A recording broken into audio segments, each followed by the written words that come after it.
राष्ट्रीय लोकदल के नेताओं ने प्रेस वार्ता कर रीट मामले में भाजपा के रवैये को लेकर उनकी कड़ी आलोचना की।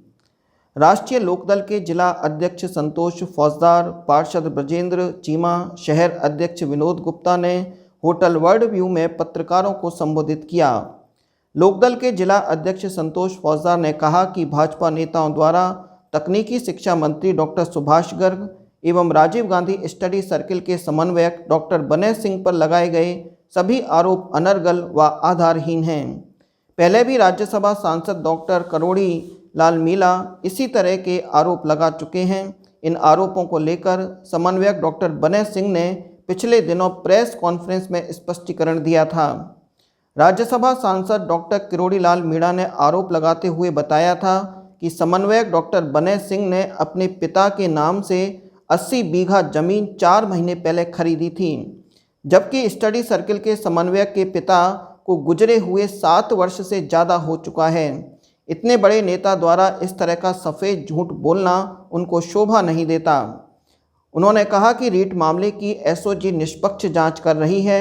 रीट मामले में जो भी दोषी होगा उसके खिलाफ सरकार कड़ी कार्रवाई करेगी। जिला अध्यक्ष संतोष फौजदार ने भाजपा के नेताओं से कहा कि मेरा उनको सुझाव है कि नकारात्मक राजनीति को छोड़कर सकारात्मक राजनीति करें। भाजपा सिर्फ झूठ फैलाने की राजनीति करती है, लेकिन जनता अब समझ चुकी है कि भाजपा की इस गंदी राजनीति का कोई भी सफल परिणाम नहीं है। राष्ट्रीय लोकदल के जिला अध्यक्ष संतोष फौजदार ने भाजपा पर हमला बोलते हुए कहा कि पूर्व में मध्य प्रदेश में भाजपा सरकार ने सबसे बड़ा व्यापम घोटाला किया था, लेकिन इस मामले की भाजपा ने सीबीआई से जांच नहीं कराई थी। लखीमपुर खीरी में केंद्रीय गृह राज्य मंत्री के बेटे ने गाड़ी से किसानों को कुचल दिया, लेकिन इन सब मुद्दों पर अपना बयान भाजपा के नेता प्रेस कॉन्फ्रेंस में नहीं देते हैं। लोकदल के जिला अध्यक्ष ने कहा कि जो खुद शीशे के घरों में रहते हैं उन्हें दूसरों के घर पर पत्थर नहीं फेंकने चाहिए। प्रेस वार्ता में निर्भय सिंह बडेसरा, रेणुदीप गौड़ आदि पदाधिकारी मौजूद रहे। जो समाचार पत्र आए उसमें गत दिनों जो रीट का प्रकरण चल रहा है, तो उसमें भरतपुर के कुछ नेताओं ने और बड़े सम्मानित नेता हैं, राज्यसभा के सांसद हैं डॉक्टर किरोड़ी मीणा जी ने पिछले कुछ समय से डॉक्टर बनय सिंह और सुभाष गर्ग जी पर अनर्गल और निराधार आरोप लगाए। उन्होंने कहा कि बनय सिंह के पिता के नाम से 4 माह पहले 80 बीघा जमीन कराई गई। तो मैं आपको जानकारी देना चाहता हूं कि बनय सिंह जी के पिता को मरे हुए 7 साल से ज़्यादा हो गए। 4 महीने पहले का स्वर्ग से आकर उन्होंने रजिस्ट्री करा ली। दूसरे उन्होंने कहा सुभाष गर्ग जी इसलिए दोषी हैं कि उसमें जो कुछ आरोपी पकड़े गए हैं वो राजीव गांधी स्टडी सर्किल से संबंध रखते हैं, जिनके सुभाष गर्ग जी राष्ट्रीय समन्वयक हैं और बनय सिंह जी इस प्रांत राजस्थान के समन्वयक हैं। तो किसी परिवार के किसी एक सदस्य के द्वारा कोई अपराध कर दिया जाए, कोई गलती कर दी जाए, तो उसके परिवार को उसमें अपराधी नहीं माना जा सकता। मुख्य उसमें लाखों लोग जुड़े हुए हैं। एक आदमी गलती करने से डॉक्टर सुभाष गर्ग जो आरोप लगा रहे हैं, हम इनकी निंदा करते हैं और इनकी भर्त्सना करते हैं। नकारात्मक राजनीति का माहौल भरतपुर नहीं बना है, सकारात्मक राजनीति का वातावरण बना है। भरतपुर विकास में सहयोग करें। ईस्टर्न कैनाल को मैं ध्यान दिलाना चाहता हूँ उनको, जो राजस्थान के 13 जिलों की भाग्य रेखा है जिसमें भरतपुर भी आता है। प्रधानमंत्री जी 19 के लोकसभा कैंपेनिंग में जयपुर में ये घोषणा कर गए कि हमारी सरकार आई तो हम ईस्टर्न कैनाल परियोजना को राष्ट्रीय परियोजना घोषित करेंगे। तो इन नेताओं को मैं निवेदन करना चाहता हूँ अपने प्रधानमंत्री जी को, जो भाजपा के सरकार में प्रधानमंत्री हैं, उनको उस वायदे को याद दिलाएं तो भरतपुर का किसानों का भाग्य उदय हो सकता है।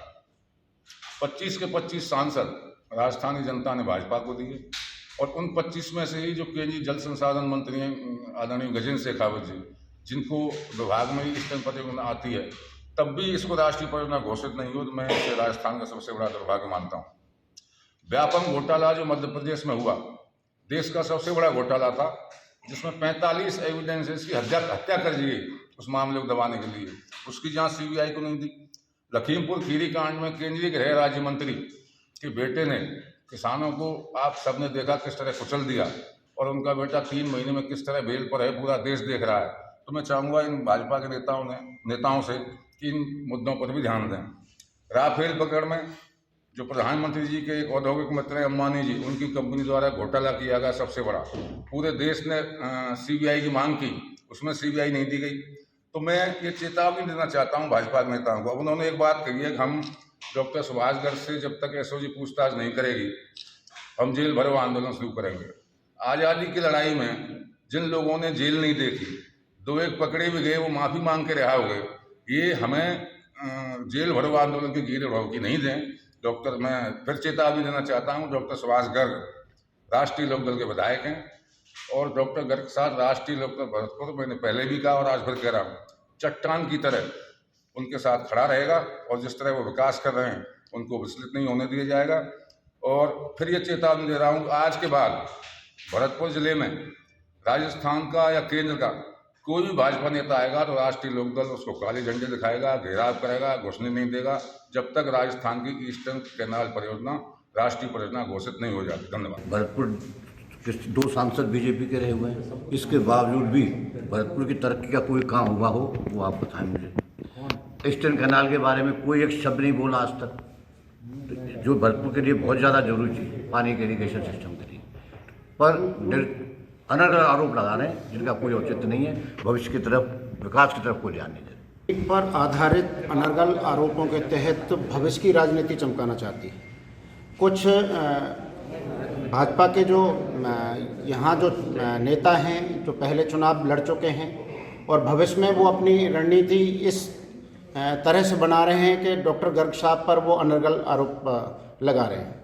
मैं एक बात आपके माध्यम से ये कहना चाहता हूँ कि राष्ट्रीय लोकदल अपने विधायक के साथ चट्टान की तरह खड़ा था और खड़ा रहेगा। मुख्यमंत्री जी के वैभव विकास को देखते हुए भरतपुर में सड़क, चिकित्सा, अन्य स्कीमों की जो जोरदारी के साथ काम चल रहा है, उन कामों को देखते हुए भारतीय जनता पार्टी के 3 बार एमएलए रहने के बाद भी भरतपुर का कोई विकास नहीं हुआ। जिस तरह से गर्ग साहब विकास कर रहे हैं और वो सराहनीय विकास है, उसको देखकर इन भाजपा नेताओं को पच नहीं रहा है और ये अनर्गल जो बातें कर रहे हैं ये भरतपुर के विकास के हित में नहीं है। नेताओं को बहुत बहुत धन्यवाद देता हूँ, बधाई देता हूँ।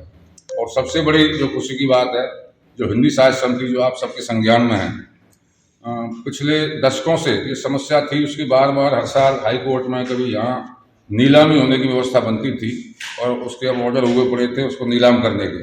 उसको सरकार ने अडॉप्ट कर लिया, अपने हाथ में ले लिया, वहाँ के कर्मचारियों को समायोजन कर लिया और जो हमेशा उस पर संकट बना रहता था नीलाम होने का, तो वो आज ख़त्म कर दिया है। तो मैं इसके लिए सुभाष जी का, महाराज साहब का, अन्य नेताओं का, मुख्यमंत्री जी का विशेष रूप से आभार व्यक्त करता हूँ।